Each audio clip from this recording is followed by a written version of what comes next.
empezaremos por neumonía adquirida en la comunidad. Realmente me pareció ya demasiado grosero de que el interno no sepa esto.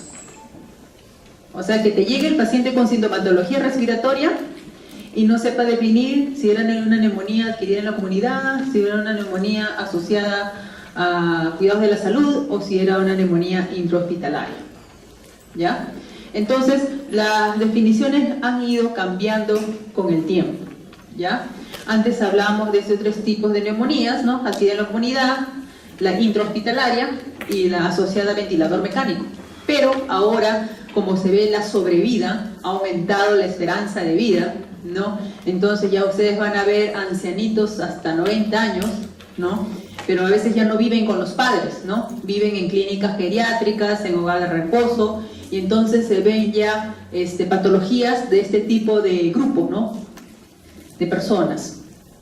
Entonces, por esa razón, tenemos una neumonía asociada a los cuidados de salud.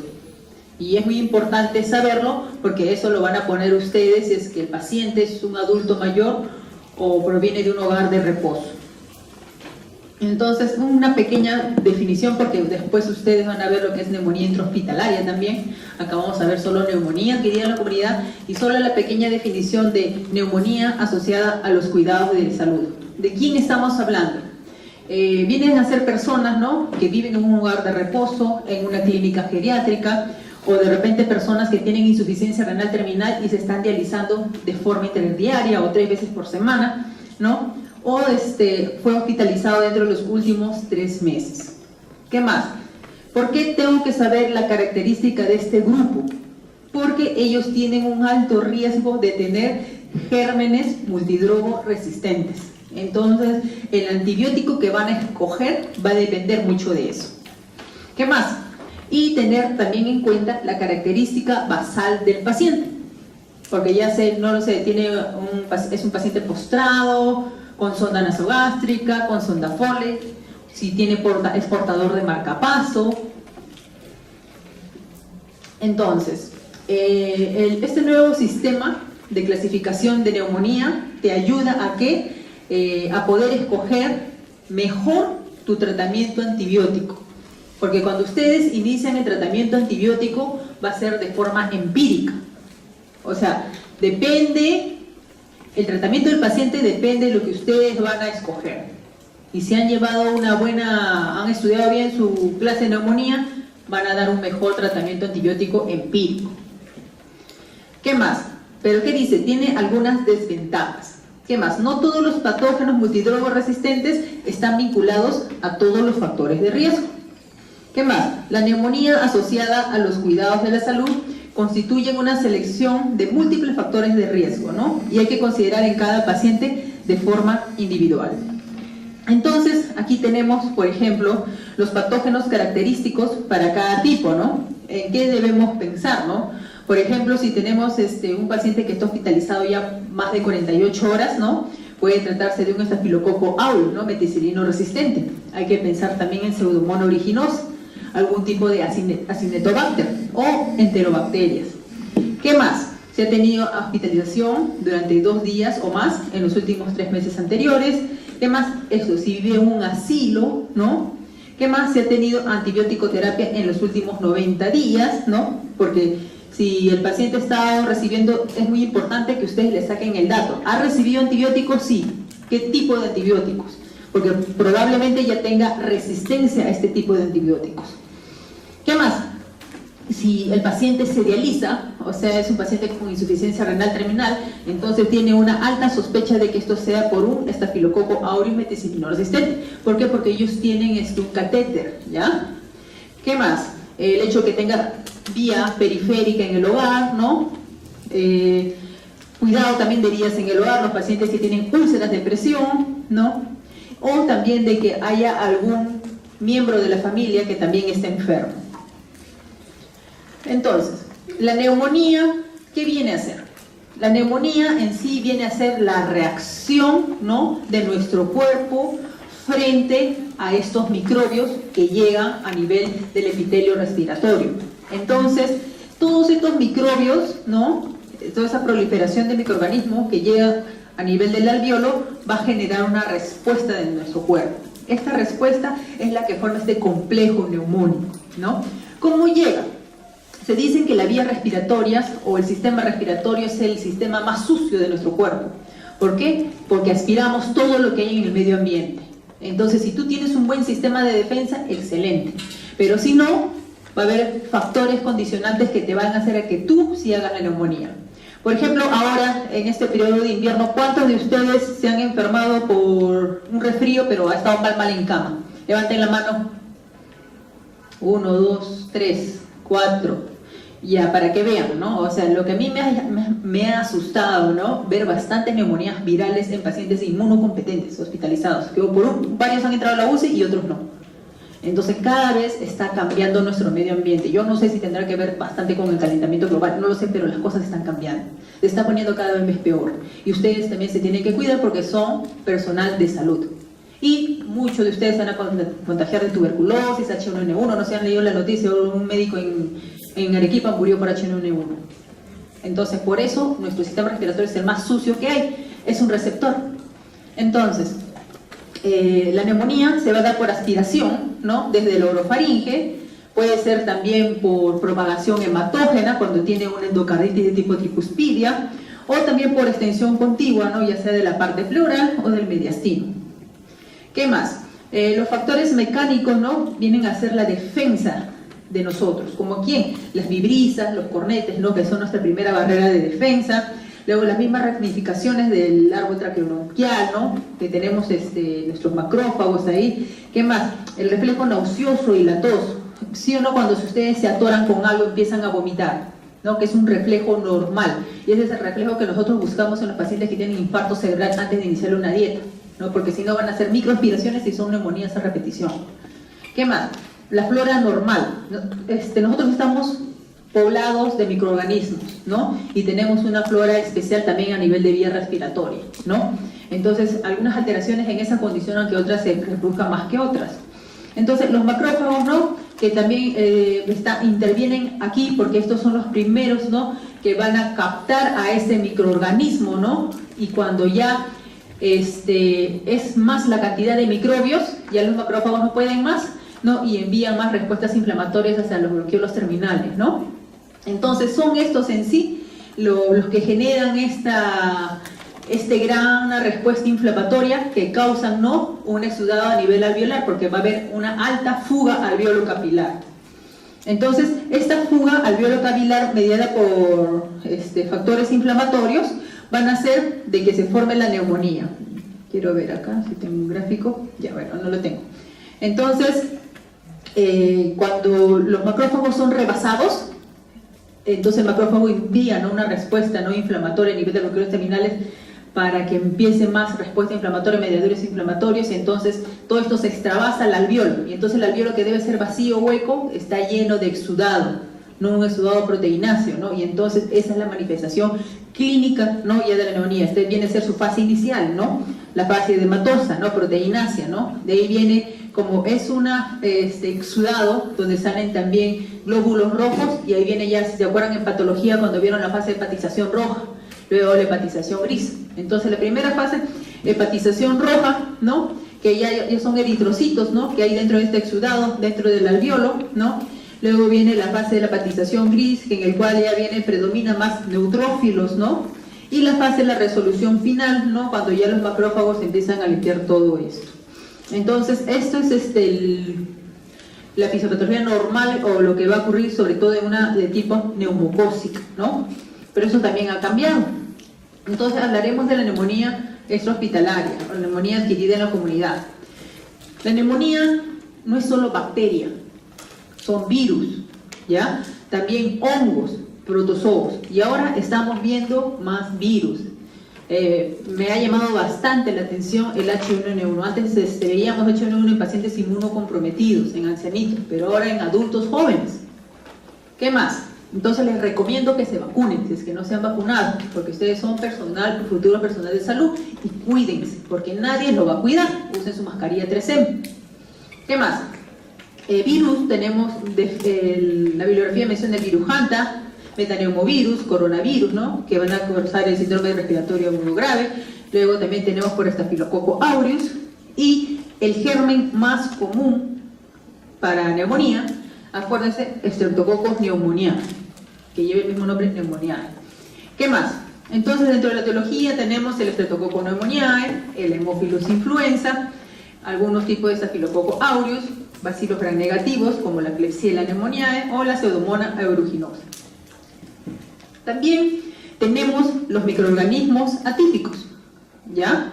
¿Y qué tipo de microorganismos atípicos tenemos? Eso también lo tienen que saber porque tampoco ni eso sabía el interno, no puede ser posible. Los atípicos se lo tienen que saber de memoria porque esta pregunta de examen es, ¿ya?, de la residencia. Mycoplasma, clamidia, legionela. Tenemos la Mycoplasma pneumoniae, la clamidia pneumoniae y la legionela, ¿ya?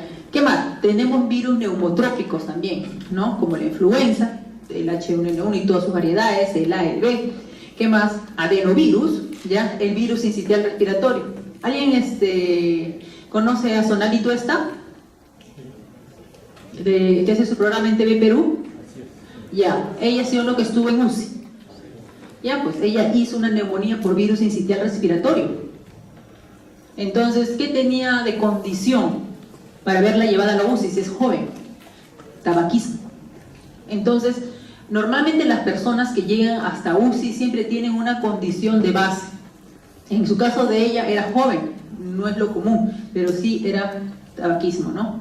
Pero ahora se ha visto que para pacientes que no tienen ningún factor predisponente y están haciendo neumonías severas, ¿ya? ¿Qué más? ¿Dónde nos quedamos? Ya. ¿Qué más? Los virus ocasionan el 18% de los casos de neumonía, ¿no?, que llevan a una hospitalización. Y muchas veces no solamente empieza el virus, sino que se complica con neumonía bacteriana. Y entonces tenemos que darle cobertura doble, ¿ya? ¿Qué más? Estos microorganismos son resistentes a todos los antibióticos beta-lactámicos y es importante utilizar un macrólido, dice, ¿no?, o una fluoroquinolona o una tetraciclina. Cerca del 10 a 15% de los casos de neumonía adquirida en la comunidad son de tipo polimicrobiano. ¿Qué más? Tenemos que pensar también en anaerobios, ¿ya? Porque si no lo piensas, no le vas a dar cobertura antibiótica. Y entonces, por más que le has dejado un antibiótico, sigue haciendo fiebre, porque no lo pensaste. Entonces, ¿en quién tengo que pensar en anaerobios? En los pacientes que tienen aspiración. Los alcohólicos, borrachos que se han aspirado, han vomitado, han aspirado y tienen su infección respiratoria, un paciente con infarto cerebral que pueden hacer neumonías aspirativas, ¿no? En ellos hay que pensarlo. Entonces lo describen en alcohólicos, drogadictos, un paciente que haya convulsionado, ¿no? Entonces normalmente las neumonías por anaerobios se complican con absceso, hace pus y hace también derrames paraneumónicos. Staphylococcus aureus, ¿no? Entonces, ¿cuándo pensar? ¿No? Normalmente dice que el estafilococo complica una infección por influenza, ¿no?, el H1N1. Hay también cepas de Staphylococcus aureus meticilino resistentes, ¿no?, que van a causar neumonía adquirida en la comunidad. No es muy frecuente neumonía por Staphylococcus aureus, pero lo hay. Y cuando lo hay, es grave. ¿Por qué? Porque hace huecos en el pulmón, una neumonía necrotizante. El paciente evoluciona rápidamente, su evolución es tórpida y rápida, y pacientes terminan en la UCI. Entonces, de acuerdo a esto hemos visto, ¿no?, la etiología sobre los gérmenes que tienen que pensar para que en base a eso den el tratamiento. ¿En qué pensar cómo se llama Staphylococcus aureus meticilino resistente, ¿no? Entonces, si hay historia, ¿no? Si ha estado, ¿cómo se llama? Con un paciente que haya tenido la misma historia, cultivos, ¿no? Por eso es muy importante la anamnesis y los datos que saquemos, y también tiene características en la placa radiográfica. Entonces, acá tenemos un cuadrito, ¿no?, de causas microbianas, ¿no?, de extrahospitalaria, ¿no? Por ejemplo, en pacientes ambulatorios, pacientes fuera de la unidad de cuidados intensivos y en la unidad de cuidados intensivos. Entonces, a la cabeza, Streptococcus pneumoniae. Pregunta de residencia, Streptococcus pneumoniae. Ya, entonces es una pregunta que te la van a regalar. ¿Qué más? Dentro de los ambulatorios tenemos que pensar también en Mycoplasma, Haemophilus. Dentro de los atípicos, o sea, más frecuente, es Mycoplasma, ¿ya? Y los virus respiratorios, ¿ya? Dentro de los que están fuera de la UCI, ¿no?, que se están hospitalizando, sigue Streptococo, Mycoplasma, Clamidia, ¿no?, Haemophilus y algunas especies de Legionella, y al final también virus. Y en UCI, ¿no?, está ya Streptococo, Estafilococo aureus, que probablemente sea meticilino resistente, algunas variedades de Legionella, bacilos gram negativos y Haemophilus influenza. Entonces, los gérmenes están cambiando, ¿no? Entonces los gérmenes también crean, no son tontos, ¿no? Por eso es que tenemos ya resistencia, ¿no?, antibiótica, por eso es que tenemos ya gérmenes multidrogo resistentes, porque ellos también tienen vida, ellos también se organizan y ellos también se defienden. Entonces vemos, ¿no?, aquí tenemos que algunos microorganismos desarrollan sus factores de virulencia para poder defenderse, ¿no?, y poder así atacar mejor al huésped. Por ejemplo, tenemos que la Clamidia pneumoniae produce un factor cilostático, el Mycoplasma pneumoniae desprende más fácilmente los cilios, ¿no? El virus de la gripe enlentece la velocidad del moco, mientras que el Streptococcus pneumoniae y la Neisseria meningitidis van a producir proteasas que pueden dividir la inmunoglobulina A, ¿no?, secretora. Y más abajo el Mycobacterium, las diferentes formas, con la neocardia, Legionella, son resistentes a la actividad microbicida de los fagocitos. ¿Qué más? Esto es epidemiología, ¿no?, obviamente más estudiada en Estados Unidos, ¿no? ¿Qué más? Tenemos que ver los factores de riesgo, ¿no? ¿Qué es lo que tiene de base el paciente? Si es un paciente postrado, portador de sonda nasogástrica, si tiene demencia, si ha convulsionado, si tiene cardiopatía, si es alcohólico, si es fumador, si tiene VIH, si tiene enfermedad pulmonar obstructiva crónica, ¿ya? Por eso es muy importante los antecedentes que tenga el paciente. ¿En quién tenemos que pensar de enterobacterias? ¿No? En pacientes que fueron hospitalizados últimamente, ¿no?, pacientes alcohólicos con insuficiencia cardíaca, renal. ¿En quién debemos pensar? Pseudomonas aeruginosa, ¿no? ¿Cómo se llama? Pacientes también que tienen bronquiectasias, fibrosis quística, que es más en niños, y pacientes que tienen EPOC. Entonces, pacientes que tienen cavidades, siempre piensen en Pseudomonas, porque si te viene un paciente que tiene antecedente de bronquiectasias, secuelar a tuberculosis, tienes que pensar en Pseudomonas. Y entonces el tratamiento antibiótico para Pseudomonas es otro. No le vas a dar un simple tratamiento para Streptococcus pneumoniae. ¿Qué más? La Legionella, hay que pensarlo en los diabéticos, en pacientes que tengan cáncer de tipo hematológico. ¿Qué más? Que tengan insuficiencia renal, ¿no?, terminal, infecciones por HIV, tabaquismo. Preferencia de ese género masculino, ¿no?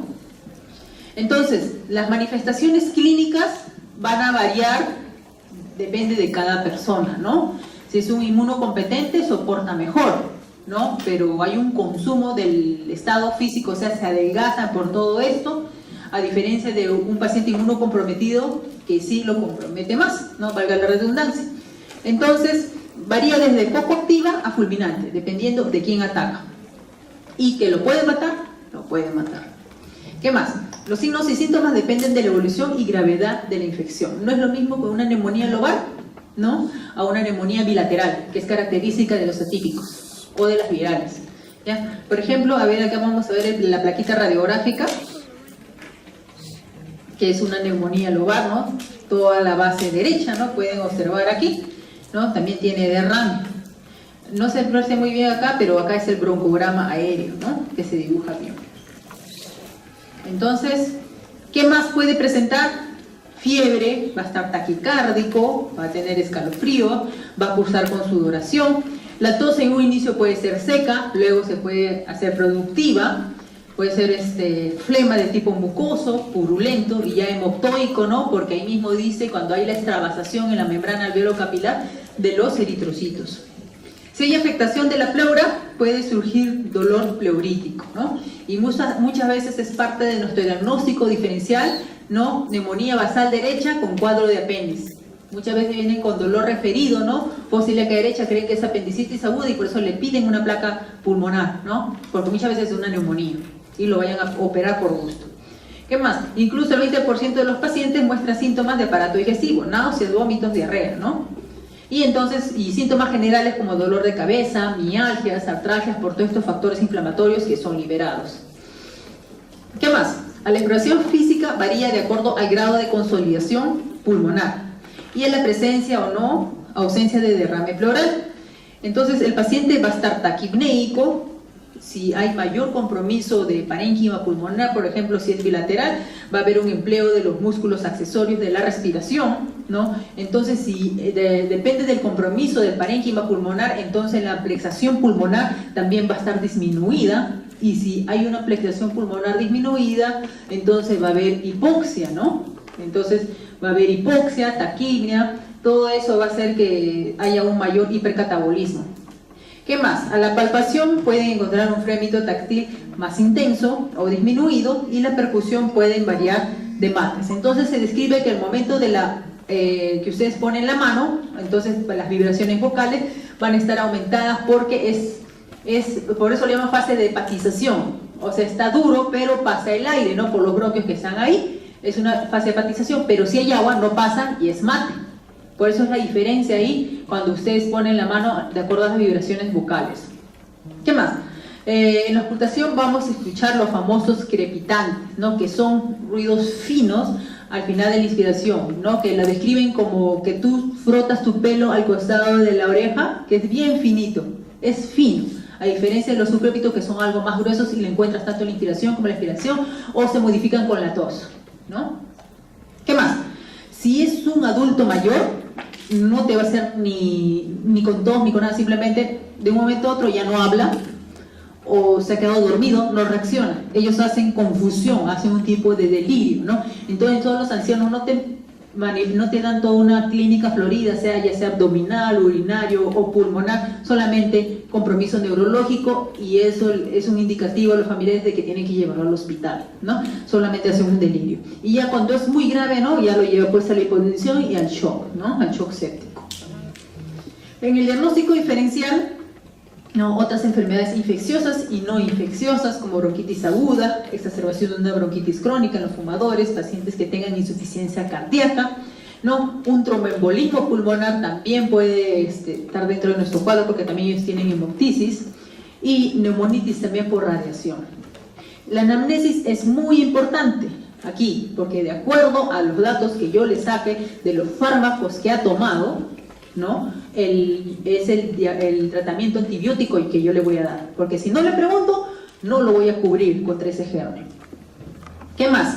Por ejemplo, hay que ver, ¿no? Si es que tiene alguna cardiopatía, porque los pacientes con cardiopatía cursan también con un edema pulmonar, y también vas a encontrar los crépitos finos, ¿no? Cuando tiene el paciente su edema.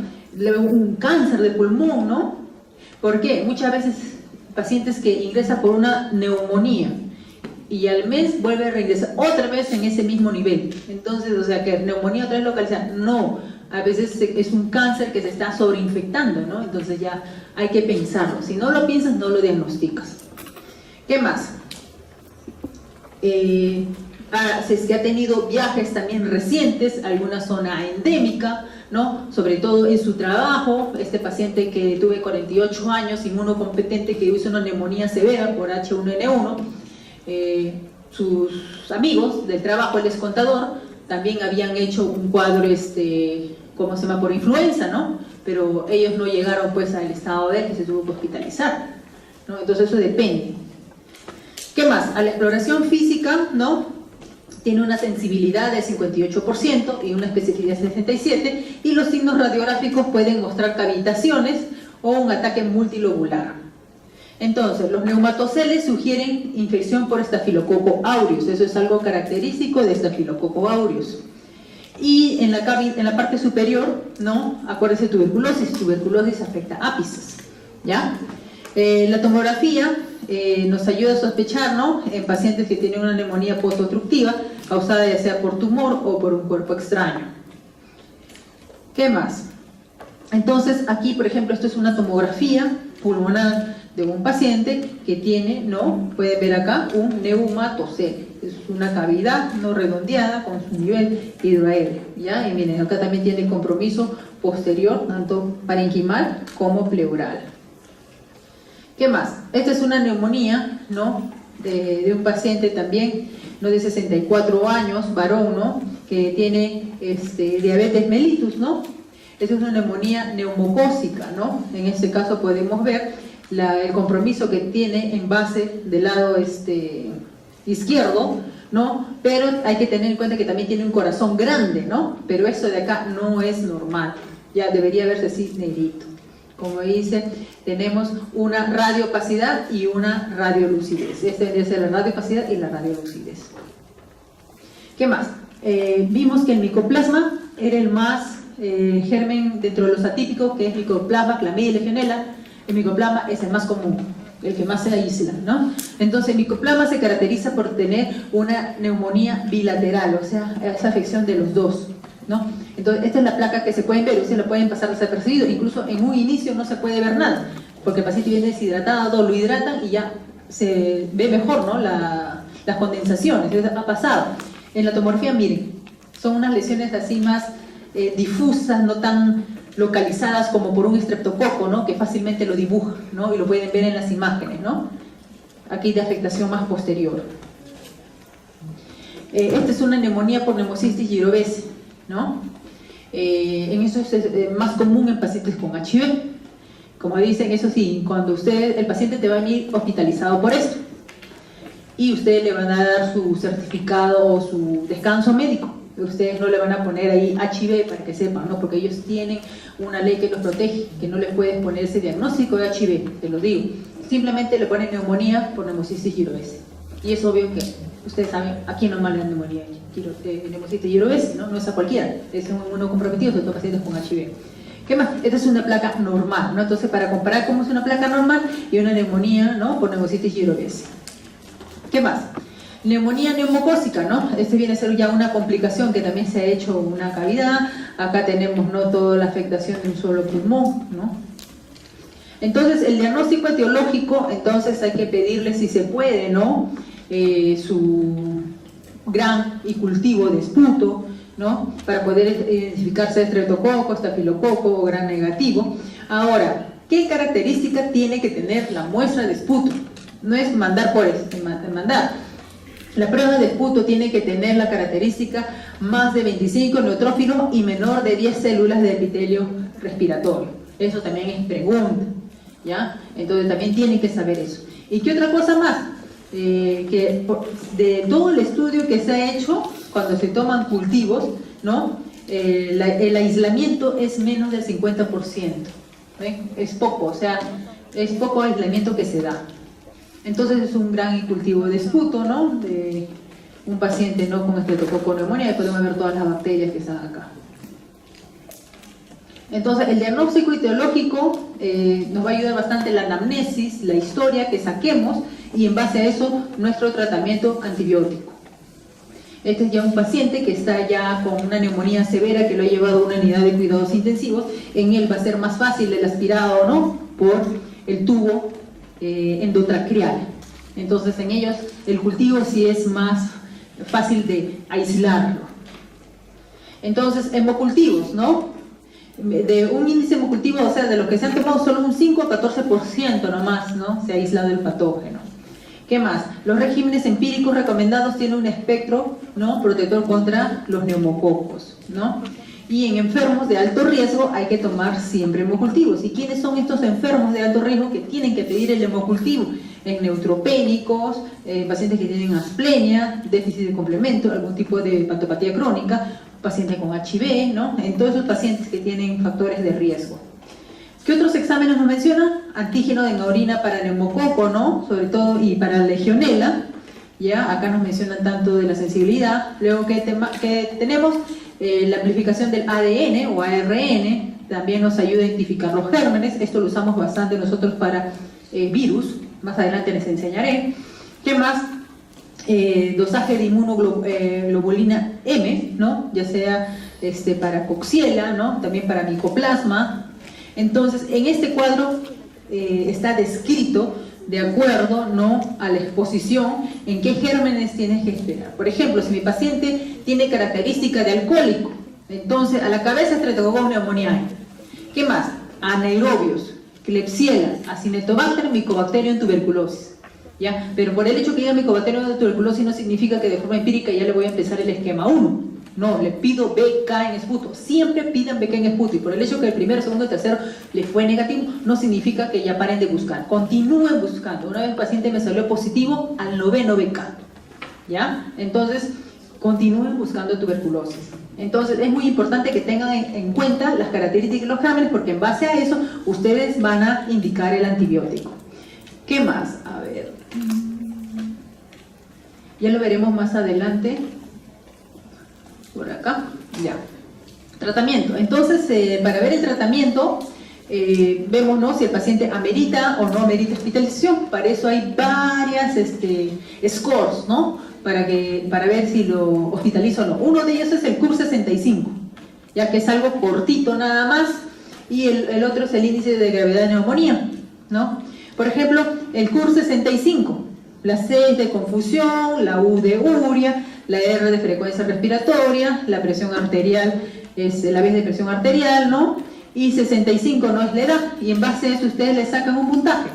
Si dice de 0 a 1, baja severidad, de 2, severidad moderada, y de 3 a 5, alta severidad, riesgo de muerte, ¿no?, de 15 a 40%. Entonces aquí me indican que hay que hospitalizar, ¿no?, a partir de 2. ¿Qué más? El PCI también sacan todo esto y le hacen una sumatoria, y acá nos indican la mortalidad. ¿Qué más? Entonces, de acuerdo, ¿no?, al tipo de clases del PSI, tenemos la mortalidad. ¿Qué más? También tenemos el score de Piro, que se usa en la unidad de cuidados intensivos. Luego, ¿qué otra cosa más tenemos? La procalcitonina. La procalcitonina es muy importante porque, sobre todo en neumonía, porque se ha visto estudios, ¿no?, que esta procalcitonina se eleva más, ¿no?, en pacientes que tienen infección bacteriana. Entonces, ¿esto en qué? Por ejemplo, en la neumonía que me vino un paciente con el H1N1, ¿no? Entonces, como es viral puro, ¿no?, entonces la procalcitonina no está tan elevada, porque esto es predominantemente de bacterias, ¿ya? En eso, ahí te ayude, y acá tenemos, ¿no?, la procalcitonina. Esto los voy a pasar rápido, ustedes lo van a leer más porque me quiero ir al tratamiento, ya solamente para esta clase me quedan 4 minutos y no llego al tratamiento. Entonces, todo esto me lo van a leer ustedes. El hecho que no les estoy pasando no significa que no les voy a preguntar. ¿Qué más? Resistencia. Resistencia a antimicrobianos es un problema grave, ¿no? Como le digo, los gérmenes se están defendiendo. Ya acá está, le he puesto los factores de resistencia microbiana también. Entonces, ¿en quién tengo que pensar que hay resistencia microbiana? Aquí está, ¿ya? También se lo saben de memoria. Macrólidos, fluoroquinolonas, ya. Entonces, ya. Ahora sí, el tratamiento, ¿no? Por ejemplo, en pacientes, ¿no?, que no son candidatos a hospitalizar, entonces tú lo ves bien, que esté estable, podemos mandarlo a casa, ¿no? Indican, ¿no?, macrólidos, ¿no?, acitromicina, ¿no?, eritromicina, ¿no?, y ¿cómo se llama? O doxiciclina. Pero aquí te dice, ¿no?, que no haya tenido, ¿no?, antibiótico dentro de los últimos 3 meses, ¿no? Porque si es que ha tenido un antibiótico dentro de los últimos 3 meses, imaginemos que le han dado acitromicina hace un mes y nuevamente le vas a dar acitromicina. De acuerdo a eso, de los estudios se ven que los gérmenes crean resistencia, y probablemente sea resistencia ya a acitromicina. ¿Qué más? Si es que tienen comorbilidades, ¿no?, sea por enfermedad pulmonar, renal, hepático, sea diabético, alcohólico, sea tenga cáncer, N cosas, aquí está la descripción. Entonces hay que pensar en una fluoroquinolona, ¿ya? Sea levofloxacino, gemifloxacino, o moxifloxacino, o un antibiótico betalactámico, ¿no? La droga de primera línea menciona amoxicilina a altas dosis, o amoxicilina con ácido clavulánico, o otros agentes, ceftriaxona, cepodoxima o cefuroxima, más un macrólido, ¿no? Aquí en estos casos, ¿cómo se llama? Nosotros usamos bastante la ceftriaxona, ¿no?, pensando en Streptococcus pneumoniae, ¿ya? ¿Qué más? En regiones donde hay una alta resistencia, ¿no?, acá te menciona, ¿no?, a macrólidos, usar otro tipo, ¿no?, de listado 2 que acá lo menciona. ¿Qué más? En pacientes, ¿no?, que están hospitalizados, que no tienen todavía, que no requieren UCI, ¿no?, te menciona nuevamente las fluoroquinolonas, o un antibiótico beta-lactámico antineumocócico, ¿no? Aquí está la cefotaxima, ceftriaxona, ampicilactán o ertapenem en casos seleccionados, ya, más un macrólido. Y en pacientes que están en la UCI, entonces en ellos, ¿no? Aquí está, ¿no? Cefotaxima, ceftriaxona, apisulbatan más acitromicina. O, este es otro esquema, ¿no? Que viene a ser los mismos cefalosporinas más fluoroquinolonas. O el esquema de acá, si es que por ahora el paciente es alérgico a las penicilinas, entonces no le puedes dar ningún derivado, entonces en ellos menciona fluoroquinolonas más astreonam. Entonces, consideraciones especiales, pseudomona. Por eso le dije, si es un paciente que tiene bronquiectasias, si es un paciente con enfermedad pulmonar obstructiva crónica, hay que pensar pseudomona. Entonces hay que darle drogas anti-pseudomona. ¿Quiénes son? Piperacilina tazobactam, cefepime, imipenem, meropenem, más una quinolona, ¿ya? O todos estos con un aminoglucósido más acitromicina, ¿no? Entonces estos esquemas tenemos aquí, ¿no? Y si se trata de un estafilococo aureus meticilino resistente, o sea que le damos penicilinas o ampicilinas y no lo mata, entonces es resistente, a ellos le tenemos que dar vancomicina o linezolid. Entonces eso es su Biblia para ustedes, para su tratamiento antibiótico empírico, ¿ya? Porque si el paciente les llega que es nuevamente el inciso con alcohólico, no solamente lo van a cubrir para estreptococo, sino también le van a cubrir para anaerobios, ¿no? Entonces le ponen clindamicina, ¿ya? Entonces en base a eso se basan ustedes en escoger en forma empírica el tratamiento antibiótico. ¿Qué más? Aquí tenemos la severidad de la neumonía, ¿no? En este caso la guía, ¿no? Británica, ¿no? Las pongo nada más acá porque aquí la neumonía británica, ¿cómo le da? Amoxicilina 3 veces al día, ¿no? O también amoxicilina cuando está en el hospital endovenosa, ¿no? Lo que aquí, la amoxicilina endovenosa creo que ya llegó, pero antes no lo teníamos. Pero es tan sencilla la amoxicilina, es que allá su flora, digamos que podría ser virgen, ¿no? A diferencia de acá, de todos los patógenos resistentes que tenemos, o sea, no hay forma, esto ni Cosquilla lo haría, ¿no? Entonces la forma depende de cada lugar, ¿no? Del mapa microbiológico de la ciudad. Nosotros, desgraciadamente, porque vas al farmacéutico y es el farmacéutico que te receta el antibiótico, hemos creado resistencia bacteriana, ¿ya? Entonces, este es otro cuadrito, ¿no? Como ustedes se pueden guiar, ¿no? De la selección antibiótica. Entonces, el tratamiento, les había mencionado, hay que ver qué antecedentes tiene el paciente para, de acuerdo a eso, escoger el antibiótico que le vamos a dar. Entonces, acá está en español, esto lo he sacado de su Harrison, ¿no? Todo eso está en Harrison, el Up to Date, ¿no? Ahora el tratamiento. El tratamiento por lo regular mencionan de 10 a 14 días, ¿no? Pero otros estudios mencionan, ¿no? Que con un ciclo de 5 días, ¿no? En un paciente que tiene una evolución favorable y sin complicaciones podría bastar. Eso ya depende, ¿no? Del clínico que esté evaluando al paciente, de las comorbilidades que tenga el paciente, ¿no? Cómo lo evalúan ustedes, cómo va su marcador de su procalcitonina. Por favor, me leen la procalcitonina, porque es muy importante, les va a ayudar bastante en el manejo de pacientes que tienen neumonía, ¿ya? ¿Qué más? ¿En quién dar un ciclo más largo? Pacientes que tienen infecciones metastásicas, ¿no? Son patógenos virulentos. ¿Y quiénes son los virulentos? Pseudomonas y estafilococo aureus meticilino resistente. Si tienen una de esas dos, tengan miedo. ¿Qué otras consideraciones generales? Que si está deshidratado, ¿no? Hay que darle hidratación, y como le digo, muchas veces no se ve, y lo hidratan y se brinda mejor, como digamos el infiltrado pulmonar. Darle oxígeno, ¿no? Si es que tienen ya hipoxemia, y obviamente que si ya no pueden el paciente respirar, va a la UCI para su ventilación mecánica, ¿no? Ineficacia terapéutica, ¿no? ¿Qué significa? Que no le sacaste bien los datos, por lo tanto no se ha escogido un buen tratamiento antibiótico y por eso no va bien tu paciente. Entonces, revalorar en el tercer día. Ya, acuérdense de esto. ¿Por qué les digo? Hay que revalorar en el tercer día, porque más adelante hay un caso de que no fue bien y se murió. ¿Qué más? Diversas enfermedades no infecciosas también simulan neumonía, como un tromboembolismo pulmonar, y también que el germen sea resistente al fármaco que escogieron, ¿no? Complicaciones, ¿no? La insuficiencia respiratoria, el shock, falla multiorgánica, que haga abscesos en pulmón, infección metastásica a distancia, una espondilodicitis, una endoftalmitis, ¿no? Derrame pleural complicado, ¿no? Y cuando hablamos de un derrame pleural complicado, ¿no? que tenga estas características el líquido. Ustedes, o sea, todo líquido que ustedes vean unilateral, úsenlo, estudienlo. ¿Por qué? Porque si ustedes le hacen, y es un exudado simple, ¿no? Que ahí nomás puede, pero si este de acá, este exudado, es menos de 7, tiene estas glucosas y este LDH, ¿no? Tienen que llamar al cirujano de emergencia para que le ponga un tubo y tiene que drenar, ¿ya? Entonces tienen que saber que si no tiene estas características ese derrame, que es un empiema, y empiema es una urgencia porque se tiene que drenar. ¿Qué más? Vigilar fiebre, la leucocitosis, ¿no? Esa es la evolución que vemos cuando nosotros damos un antibiótico empírico, ¿no?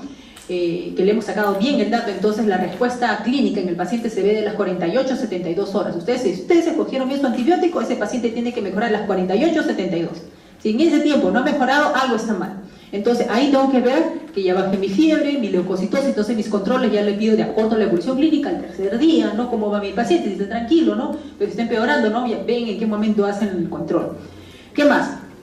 La placa radiográfica, no le voy a estar pidiendo placa radiográfica diaria, ¿no? La placa normalmente va a mejorar, ¿qué? 4 a 12 semanas en desaparecer. En este caso, simplemente si el paciente empeora, ¿no? Algo ha pasado, ¿no? Ahí le puedo pedir una placa de control. ¿Qué más? Hay que ver, como le dije, cáncer.